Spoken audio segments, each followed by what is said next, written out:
சுக்கூன் பெற்ற மீமுடைய சட்டம். மீமுக்கு சுக்கூன் இருந்தால் அந்த சட்டம் என்ன அப்படின்றத சொல்கிறாங்க. சுக்கூன் பெற்ற மீமிற்கு பின்னால் இன்னொரு மீம் வருமேயானால் இரண்டு மீம்களையும் ஒன்றாக சேர்த்து குன்னா செய்து உச்சரிக்க வேண்டும்.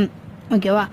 இப்போ சுக்கூன் பெற்ற மீமுக்கு பின்னால் இன்னொரு மீம் வருமேயானால் அந்த மீம்களை ஒன்றா சேர்த்து குன்னா செய்து ஒரு மீமுக்கு சுக்கூன் இருக்கு, அந்த மீமுக்கு பின்னாடி இன்னொரு மீம் வருமேயானால் ரெண்டு மீமையும் சேர்த்து குன்னா செய்து உச்சரிக்கும். குன்னானா என்ன, நான் ஏற்கனவே சொல்லியிருக்கேன், மூக்கில் மறைத்து ஓதுறது தான் குன்னா செய்வது அப்படின்னு சொல்லி, அதுதான் குன்னா.